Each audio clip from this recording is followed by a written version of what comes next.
welcome to all the viewers and people who are looking at this podcast for another edition of the F&B Talk. I am your guest host, Peggy Lee, Managing Partner of Strategic Partnership Solution. We are a service-centric consultancy that looks after everything to do with service-related industry. My personal background with 18 years Michelin star experience working with a few of the world acclaimed chefs such as Monsieur Joël Robuchon, Gordon Ramsay, and Tukucha, to say the least. So this is the third in the series of me as a guest host, looking into the boom of the Kingdom of Saudi Arabia's food and beverage industry. This talk is very much about how, on a knowledge sharing basis, for people who are wanting to enter into the food and beverage industry or existing industry colleague to try to learn and to excel more through others' experience, etc. And I have the very, very big pleasure to invite my third guest of the series, Mr. Ian Toal, who is the managing person of Alfa Co restaurant group. Welcome, Ian. Thank you so much for being one of my elite interviewee. And we seems to have known each other for quite a long time through referrals, but we've never really managed to have such a close contact interaction. So it gives me such a great pleasure. Now, I mean, your accolade on LinkedIn speaks for itself. I mean, through and through.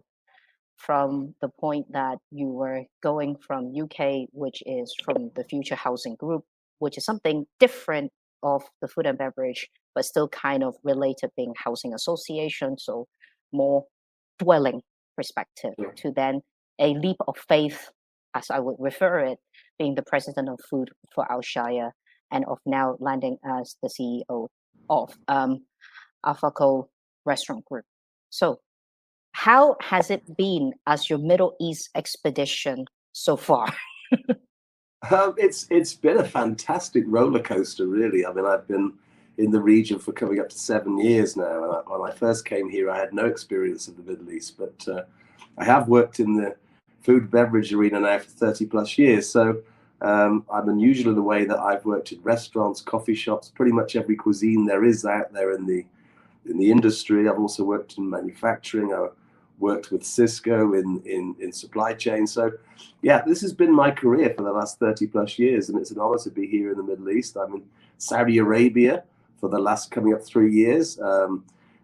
Basically, the company I run, Alfa Co, is the largest dine-in brands in the Kingdom of Saudi Arabia. We have the largest steakhouse chain in the country. We're called Steakhouse, surprisingly. We have a recently renovated chain of Italian restaurants called Piatto, which is hugely successful here.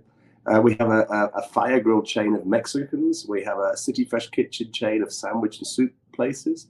But these are all our own brands, and that's quite a unique thing when you talk about my career from Alshaya to here.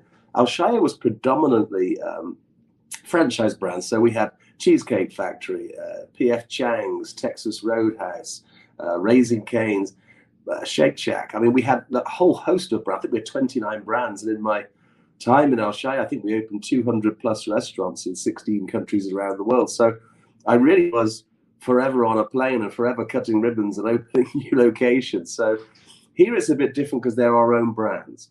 And one of the attractions of coming here was that I believe Saudi Arabia is the best country for future growth in the region. It's the largest population in the region. People love to eat out here. But to work with my own brands was also a huge draw for me. So, you know, I'm able to change things. I'm able to redesign things. I'm able to change menus without any referrals. So it really is quite an exciting marketplace to be in. The last 20 months have been very, very challenging with COVID the first time around in March of 2020. And then, of course, we had a second lockdown in February and March this year. The first lockdown was 106 days or 105 days. This one was 30 days. And as anybody in our industry will tell you, it's hugely challenging when you're completely shut down with the exception of delivery. And even then, if you can do delivery, if you could get drivers, because drivers couldn't get permits to be out that easily either. So certainly in my 30 plus years career, the last 20 months has by far been the most challenging. But also the most rewarding, because it's only when you're really up against it do you realize the stuff you're made of. And, the fact that we came through this, we entered back into profitability after the first lockdown, we entered profitability after the second lockdown. A lot of things happened in that time, but the reality is the industry's on the up here. Fantastic. So, as per the brands that you have mentioned to us, please walk us a little bit through the different brands. As you said, there are Steakhouse, there are the Italians, there are the so-called City Fresh Kitchen, which is grab and go. So it seems you have pretty much facilitated, shall we say, the norm tiers of where to attract the audiences. Yeah. And it seems very well presented, very well categorized and strategized. But what else? I mean, from the offerings that you have, I'm sure there are more spin outs, there are more ideas that can flesh out, as it could be a cross pollination, it could be something. And of course, with some of the ideas that you have, cloud kitchen, I mean, all those are possibility and in the horizon, surely. Yeah, I think, we have, like you say, we have Steakhouse, which is what it says on the tin. It is a fantastic steakhouse chain. It's been going for 30 years here in the kingdom, homegrown. First ever celebrity customer was Muhammad Ali back in the day. So it's a great brand. It attracts a huge business lunch community. It's family-centric, family-friendly, and it's an icon of Saudi Arabia. I'm very proud to have that brand, and we'll be reinvigorating it in the coming years to make it more modern and contemporary. Piatto is the largest Italian chain here, and really it was so successful when it opened 10 years ago. And when I joined 3 years ago, it had become very tired. It had become very normal, and it was a go-to place for people who'd been going for years, but also it had lost its attraction to young families. So when I redesigned our huge restaurant on North Ring Road here in Riyadh, which was a 450-seat restaurant, just to put it into context, it's over 2,500 square meters, 25,000 square feet. It is massive. It's huge. So one of the challenges I had was how do I create experiences in that brand that will make people want to come out for different occasions? So with that particular restaurant, I created 7 chapters or 7 themes within the same restaurant that actually were designed for different experiences. So we have a piazza, which is a beautiful place to sit and be seen. You really feel like you're outside at a square in Milan. We have an orangery, which are designed to be a wonderful place for brunch. We have a veranda upstairs, which is a very more romantic setting where you might want to go with your wife for a lovely romantic dinner. We have a library with 700 actual real books in. You can sit, you can read, it's a slightly more conservative area for the people who probably want to be a bit more conservative here in Saudi. We have another chapter called Little Italy, which is a fantastic place designed specifically for families with young children. Kids can sit 20 at a time and make pizza. It really is absolutely fantastic experience and very, very popular. And then we have the cafe, a standalone cafe. And then on the front, I built a huge terrace with a retractable roof and fold down glass so people can sit inside, outside, all year round. So that was a huge undertaking. The first restaurant now is, I believe, in terms of footfall, the busiest restaurant in Saudi Arabia. And it's taken me from the first lockdown to the second lockdown, even to now, to completely refurbish every single one of the restaurants in the chain. And it's been a huge uphill battle, but we have literally finished that now. So I'm very excited. It's a new menu. It's a new look and feel. It has different experiences depending on the size of the restaurant. We just reopened our flagship in Jeddah with a new chapter called the Yacht Club, which is a wonderful sort of coastal theme.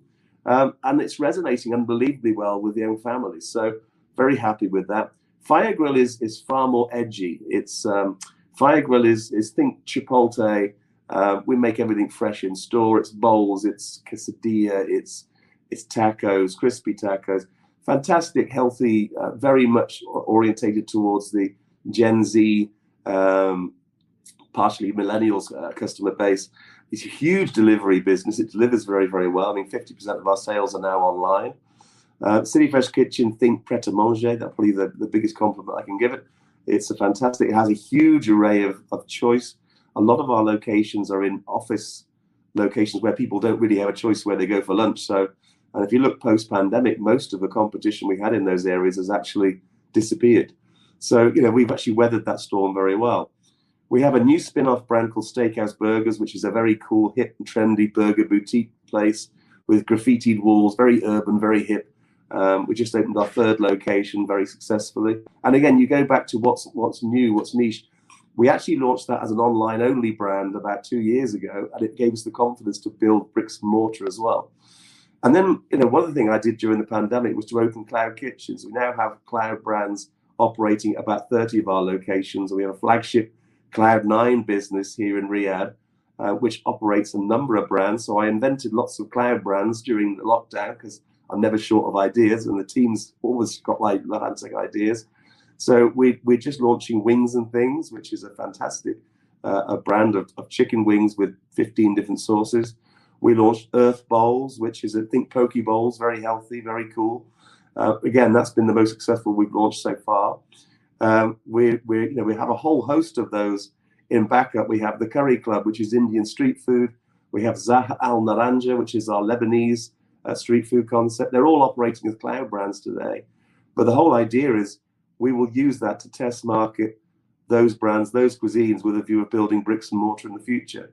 It also allows us to go into the cloud kitchen model, allows us to go into some of the B and C cities, where in the past, if you invested heavily in them, were they ready for restaurants? So we're able to go in as cloud brands now and establish whether there's a desire need. So it's actually a very cost-effective way of testing out new cuisines and markets.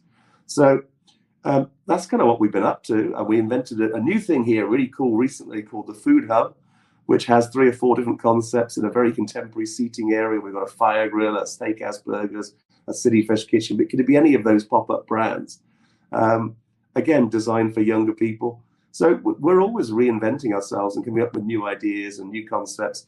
And, that's a lot of what I've been doing here for the last 3 years. I mean, seriously, you have just taken my breath away from, obviously, as you said before, from really needing to meet all the guidelines from the franchise brand owner in the days when you're back at Alshaya. We have to do it to the T, and we cannot go out of context, to now the strength of autonomy from turning the concept into reality, with all these crowd concept of yours, testing the market, and then bringing in the bricks and mortars, because obviously it's been an industry, $1 million question. Bricks and mortars are online, and what you have just said, it really gives the viewers and the listeners on how to validate the market to make sure your brand are more successful. Sure. Now, walk back just a little bit with that huge lifestyle piece that you've just spoke about Piatto. So everyone appreciate a well-designed restaurant.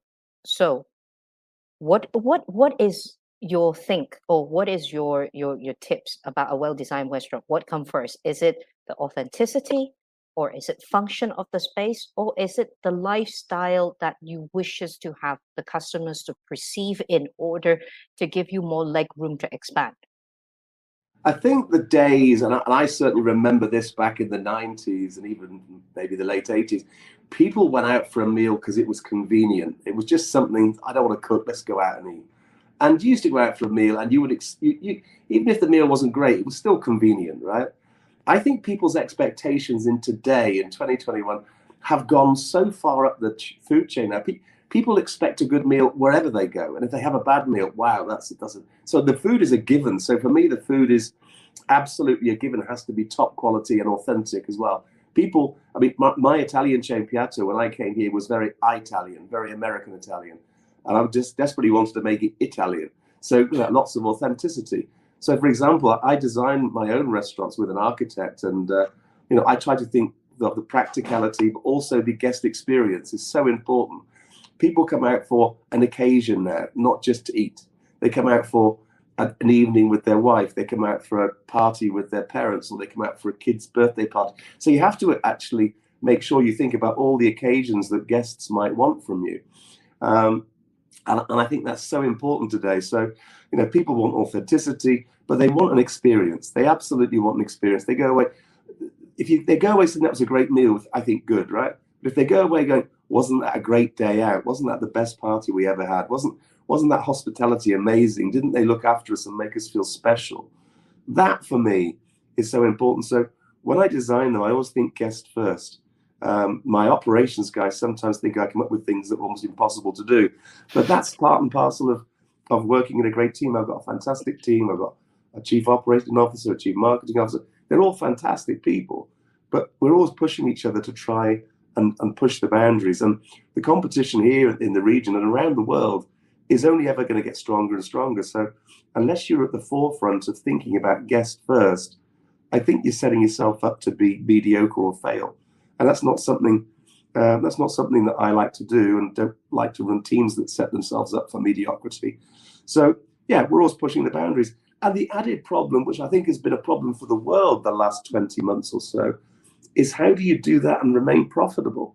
Because, you know, our business during the lockdown took a huge hit, the first lockdown, and then a huge hit in the second lockdown. But to bounce back to profitability each time, I think is the huge challenge. And to actually manage within your own cash flow, and to have to be more creative and to find ways around problems, because problems in this pandemic have not been short in the long list of things. I mean, today we operate our restaurants to the highest possible hygiene standards. We have to operate with 3-meter table spacing. We have to operate with QR code menus, which is a problem if you're trying to upsell or trying to create sort of choice for people. We have to operate with every single knife, fork, etc. has to be sterilized and wrapped in bags. So all of that comes at a cost. All of that, you have to come up and create things to get around problems.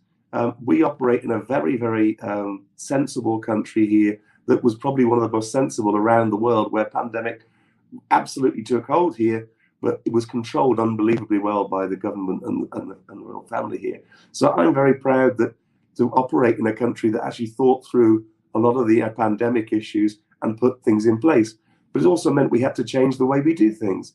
Our cleaning bills have gone up, our packaging bills have gone up, our delivery business has grown 150% from quite small to now a substantial part of our business. But going back to your question about design, I always think guest experience first. I think practicality as well. But I also just want people to come in and go, wow, I feel very at home here. I feel very comfortable. I can choose different places to sit in the restaurant for different occasions. I can sit in different parts. Even though the menu is the same, it feels like a completely different experience. Does that make sense? No, it totally makes sense to me. And as what you said, it is very true. I mean, for us to be in this region, the Middle East, food safety is already paramount because of Yes. all the landscape constraint, from the heat to how to source the food. So that in itself is already a challenge. Yes. Now, let alone with the pandemic. So for what you said is basically depicting how else and what else we need to do more, because Sure. we've been seeing, I've been seeing it in Asia, from the fact that, hey, everything was so well controlled and then suddenly it's peaked again with no apparent reason. Sure. Now, given the fact that whether it's been brought in elsewhere or suddenly they have cases rise again, is every single country's reaction and every single country's precaution way is done very differently. And for all the Gulf Council regions, countries, has done an exceptional job, because we already see of what is required to meet the terrain's requirement. Sure. Then added on top are these extra packages, shall we say, to ensure the safety as well as the functionality, as you said. Yeah. So Italian, fantastic, authentic, etc. So now, so going to one more point. That authenticity, sure, I think, is very important. A good example. I'm still a bit old-fashioned. I still dress the restaurants myself. I still do the interior design myself, and even the painting. Even in the paintings in our restaurant, I went to Rome and bought paintings by Roman local artists and had them shipped back and framed here. So I think authenticity goes a long way. People see detail. I always say to my teams in the restaurants, if you come in for this restaurant for a month every single day, you stop seeing things. Our guests see things the second they walk in. So very important. No, totally. And I cannot agree with you more. So Steakhouse and FireGrill. Now, we can say Steakhouse is slightly more of the mid upper scale, shall we say, and FireGrill is the casual dine-in. So, how are the casual dining and delivery business space doing for you, which you've already told us a little bit, especially during the pandemic, as you said, from nothing or very little to now 150. How quick the changes and how much work you guys have done to adapt and meet this, Sure. and how and the $1 million question is how much further you will see this delivery business will grow in the kingdom.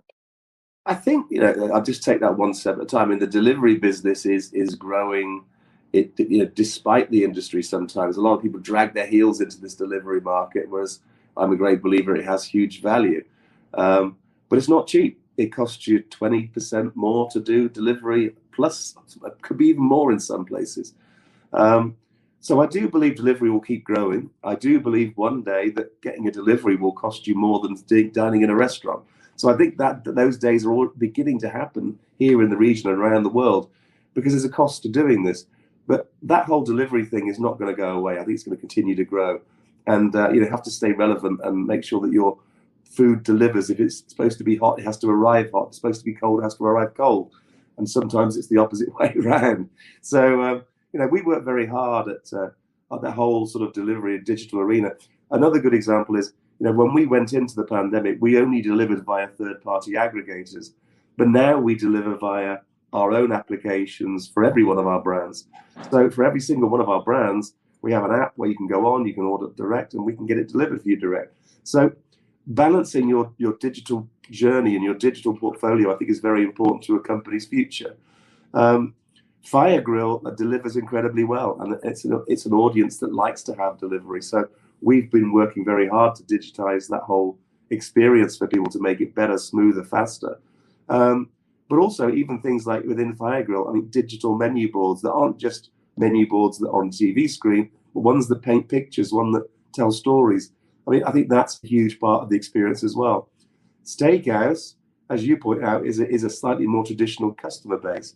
So when I'm redesigning Steakhouse, which we're in the process of doing right now, I'm still trying to make sure that I don't lose what guests want, the loyal guests now. So one of our areas in our new Steakhouse, which will launch next year, will be pretty much an upgraded version of what they like today. There'll also be family-friendly places where people can bring their kids, and the kids can chill out, and the parents can have half an hour's peace, which would be fantastic for them. I feel them. We're building a cook at your table concept, which will be all more upmarket, and people want the experience. We can cook for you, or they can cook for themselves, which is fantastic. So I think pushing the barriers and the boundaries rather is very important in our industry, because we're in the hospitality business. We don't just serve food; we serve a reason to go out. And if you think coffee shops in the kingdom is possibly a wine bar in the West, it's a place to hang out. So it has to be somewhere you want to hang out. It has to be somewhere you want to be. It has to be somewhere that you feel comfortable in that environment. Wow. You pretty much said it all. But what you just said is very interesting, is the cost of delivery. Sooner or later, it will be more than dine-in. So Yeah. out of your personal opinion, do you think this will then trigger a new wave of people returning more back to the dining room? And then with that, then there will be sort of somewhat of an equilibrium of delivery and dine-in, depending on the age group. And as you said, FireGrill, the audience are the Gen Z who likes their own space and want to dine, but then you have the parents and you have the special occasions and everyone else. Sure. So the answer is, if I knew that, I'd be a multi-billionaire right now. So I don't know. So would I, because then I will ride on your idea. So I don't know the answer to all the questions. What I do know is our industry will continue to evolve and develop and change. Delivery will be a part of our future for many, many decades to come, long after I'm retired and being pushed around in a chair. But the reality is, it's going to continue to evolve and develop. Now, do I think more people will come back to dine in? We will see. I think we have a population growth which is exponential in the region, so I think there's room for dine-in. I think there's room for delivery. There's a huge business here in pickup. I think drive-throughs. We just built our first ever drive-through from shipping containers. So the first ever FireGrill drive-through made of shipping containers in the kingdom will actually be open in a matter of weeks. So I think you have to be able to open your mind to whatever the guests want. How do they want to get their food? How do they want their experience? And as long as you keep that mindset, I think you'll be successful. I mean, just because people wanted something in the old days doesn't mean they want it anymore. But sometimes people want it the way it was. So it's about balance. I think balancing your strategy to make sure that you always think guest first, and then make sure that you try and design your whole estate to make sure that you cover that. Then I think, you know, it's ever going to change. And thank goodness it does. Wow. So going back to what you said about FireGrill, you know, because of the Gen Z audience that you have, the technology, the social media, all the aspects you have to elevate to meet the client's expectation. Yeah. And obviously with the whole pandemic, suddenly our industry is never been the most, shall we say, advancement in trying to improve our technology to now suddenly, boom, everyone have to do everything now, or we're not going to get in front of the customers who want to choose us. So from the technologies have changed from the delivery aspect to the operation aspect across the board. I'm curious that if the design of the restaurant now, you are evolving it to also meet the criteria. Let's not talk about the QR code menu. What else is there that you would believe the restaurant design needs to readapt or reconfigure to meet these technology requirements, you know, from Instagram influencer, like taking pictures, taking that aesthetically, but from a technology perspective? Sure. I think from a technology perspective, I mean, you have to make sure that whatever you develop, and let's be honest, the most valuable businesses in our industry right now are probably tech businesses, right? So, I mean, they're valued at hundreds of times their sales. Forget their profitability. I think one of the biggest challenges for the whole tech arena is how do they profitize that, because not many of these people are making money around the world right now, but that's where the lots of investment is going. So I think, you know, you have to think about what does the future hold for technology. Again, I don't know every answer, but I do know that in FireGrill, for example, people want digital menu boards. I do know that people want to be able to order their food from their car, and when they walk in, it's waiting for them. You know, this whole speed to from the thinking about food to getting your food and to having your food, it's seconds now. It's not half an hour. It's not an hour. People want things now, and they want it fast, or they want it fresh. So, you know, I'm spending a disproportionate amount of our money on digitizing and our whole IT back end. We're changing all of our POS systems to be more digital. We're making sure that when the order goes from the server to the kitchen, it goes automatically, not on a bit of paper.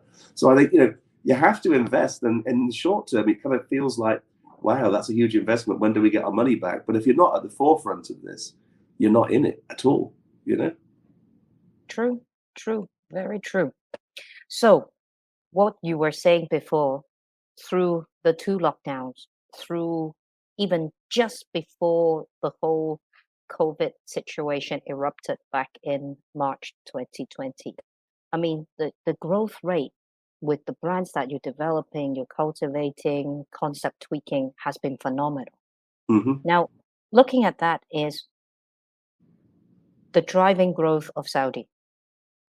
Before the pandemic, how have you seen the accelerating speed from then to then during the pandemic that you actually I as a personal believer think that the pandemic is a good time for the industry to reposition itself. It actually gives whoever are capable and whoever have that ability to slow down, reconfigure, and reboost themselves back, Yeah, just like your case sure.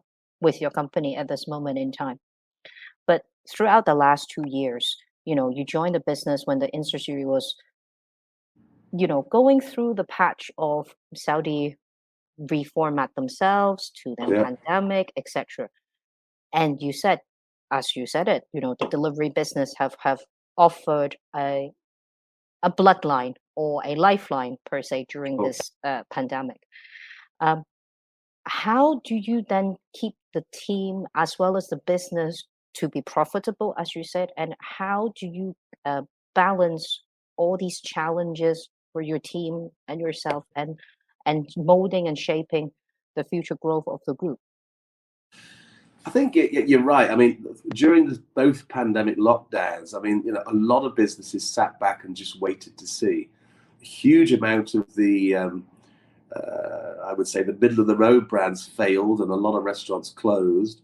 And some very clever people actually invested during the whole time. They actually grasped the nettle and invested, and we did. We refurbed something like, I don't know, 12, 15 restaurants between the first and the second pandemic, or the second and first lockdown, should I say.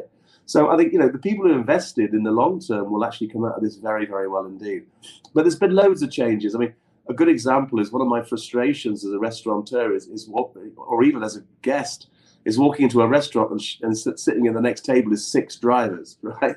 So I don't necessarily feel that's part of my guest experience. So one of the things we did, which I think we would have, is we actually put a delivery pickup window in every single one of our restaurants. So drivers no longer need to come in. They turn up, they press a button, and the food's passed out the window.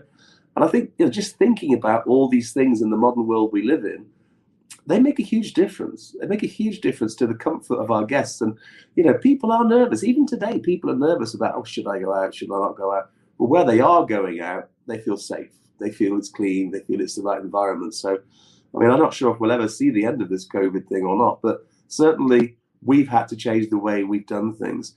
And you talked about teams. A lot of people during the first lockdown just let all their staff go. They just let them go. And that was the easy thing to do, because actually it saved you a fortune because you didn't have to pay them. We didn't do that. We kept our staff on, and we all took some tough decisions. We all took voluntary pay cuts during the first lockdown. We all worked a little bit harder. We all just came. When I went to work 7 days a week, I was delivering pizzas, for goodness sake. The reality is we had to think differently.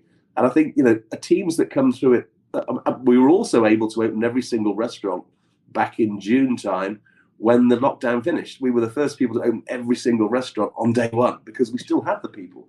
Now, in the short term, we bore the cost of that. So it cost us a lot of money to do that, right?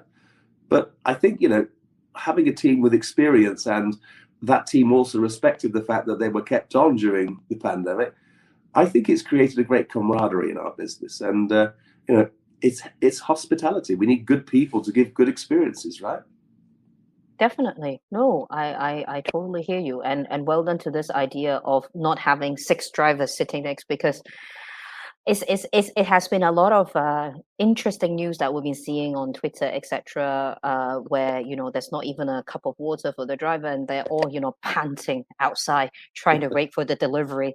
I mean, we've seen it all. The crowd of Deliveroo bikes sitting outside a cloud kitchen, and all just like lemmings waiting to pick up the order and then run out. We've seen it all. We've seen it all. I suppose this is also, from what you said, it will be good for our colleagues in the industry to really rethink how things should be done, and how are things going. So back to what you were saying, with all these homegrown concepts that you have tweaked, created, etc., how do you see the appetite in the kingdom for unique concept restaurant? I mean, what else do you think in terms of a customer expectation or the industry future mapping that you see with this unique concept or homegrown concept? Because we've seen the evolution in Dubai so far.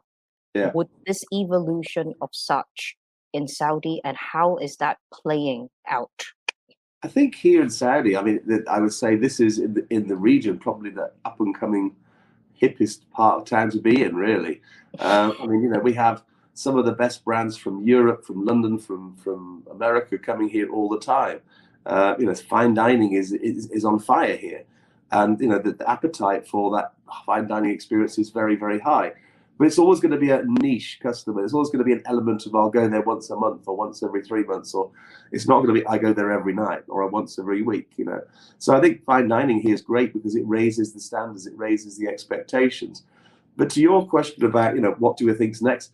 I think there's a massive appetite for healthier food, for great flavors. When they say healthy, they want healthy with flavor. Sometimes healthy just means has no flavor. It's just lettuce and it's just dull. I think healthy with flavor is a huge expectation, but I think there's a huge appetite for many, many cuisines. And I think, you know, we're just beginning to scratch the surface. I think, you know, I'll be sitting here in 2 years talking about another 7 brands that we've developed or created. But the key to it also is to recognize when you get it wrong. If you launch a brand, it doesn't resonate. You have to not have all the distractions of the ones that failed as well. You have to be willing to kill them off and go again. I think, you know, reinventing yourself is part of what makes our industry unique, right?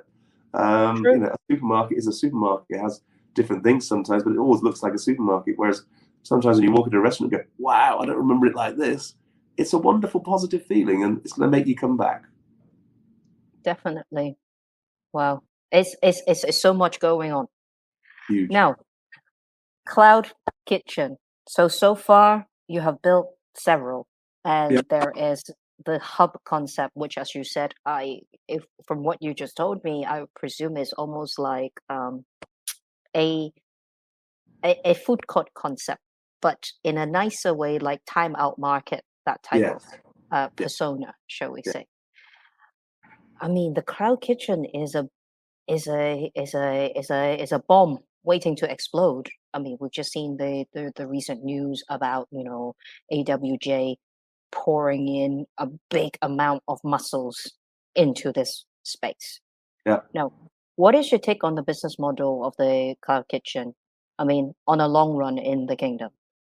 I think it's here already. It's here already. I've got some Kitchen Parker here, Katopia here. There's lots of operators already here. So I think it's here for the future. For me, the perfect model is a hybrid. It's actually not just a pure cloud kitchen. For me, the perfect model is a food hub with a kitchen on the back that has another 10 brands for delivery. That, for me, is my vision of what is cool for this delivery digital space in the future. And I think we're yet to see it fully evolve. The biggest challenge for standalone cloud kitchens in the long term is how do they make money? That's the reality. And I think that's why I predict one day delivery brands will cost you more than dine-in, because the macroeconomics have to be paid for somewhere. So I think the profitization of this sector will also have a big effect on the speed of growth of this sector. I think it will continue to grow. Delivery and digital food is growing at 10% globally every year, whether it be via cloud kitchens, whether it be delivering from your restaurants or whatever. But, you know, here it's growing by 10, 15 times that. So, you know, will it ever slow down? Yes, I think it will, because there's a natural curve to all business growth, but it has so much future in it as well. So for me, it's the profitization of it. It's how do you make sure that it remains fresh and relevant? You know, those are all challenges, and they all come with a cost. So we've got to make sure we balance our business to make sure we have enough money to do all these wonderful things. I always have a question mark. I mean, personally, just looking at the whole evolution from Kitobi, if you're looking at it from how I refer it as hardware, you know, being the cloud kitchen itself, it all makes sense. Now, this is the uncertainty is more on the software of the cost. You know, for example, marketing, the development of the brand, you know, the evolution, as you say, the continuous tweaking, the improvement, etc., of whatever that concept that may be. And as you said before, you know, a lot of people jump into it because they see, oh, this is the next gold rush. Yalla, let's run, let's jump, let's dive, however way you go in. But ultimately speaking, have really people thought this thought process through, and have they seen the ultimate question is profitability and the lifespan of the brand, and at the end of the day, everyone want to cash in. What is the duration from concept development to maturity to cash off? That there seems to be no clear transition calculation or formula that I'm seeing people are really putting a proper thinking cap on. So what you said, people listen in. I mean, really, this man is giving you golden advice here.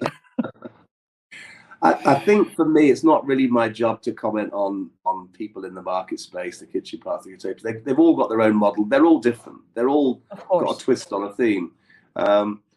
For me, and I wish everybody the best of luck at whatever they do. I think anybody that innovates in our industry will long term be successful. I mean, a good example of that is I will always build a number of cloud kitchens, but I will also make sure we're sweating our assets. So all of our new restaurants now are built with 3 or 4 or 5 stations in the back that we can do cloud brands from the back of the restaurant. So, as I say, I'm not sure anybody has the perfect model today, but I'm determined to find that sweet spot wherever that might be. We're in the delivery business, we're in the digital age, so we have to be in it. You have to be in it. But be in it with a good heart would be my view. Find the right model that works for you. It will vary by country based on cost of real estate, cost of many things. But if you're pushing all the time, you will find your own model that works for you. And I again don't think anyone has it perfect today, including myself. But I think we will find a way. We will find ways of making this long-term sustainable and profitable. So, and I think the fact that cloud brands are very exciting to me because they create innovation. That's a cost-effective way of doing innovation. You can launch a cloud brand, and again, a lot of people launch cloud brands and they just do a menu and that's it. I mean, when I launch a cloud brand, I launch it with brand guidelines as if I was building a restaurant, but I just don't build one yet, right? So I want to make sure it's a brand that has longevity, whether I build one or not. So, and it's cost effective. You're not talking hundreds or millions that invested in a real estate that you don't know if it's going to work. I mean, Zaha Manj, our Lebanese, our Earth Bowls have been overnight successes. I didn't know if they were going to be successful or not, but what I did know is I felt, and the industry is telling me there's a need for this. So, some of the ones will work, some won't, but you have to be fleet of foot. I can get a cloud brand up and running and online in about 3 months. I can't design and build a restaurant in that time. So it's a very, very fast way of establishing your future. Fantastic. So I don't want to take up any more of your time. It's been such a journey.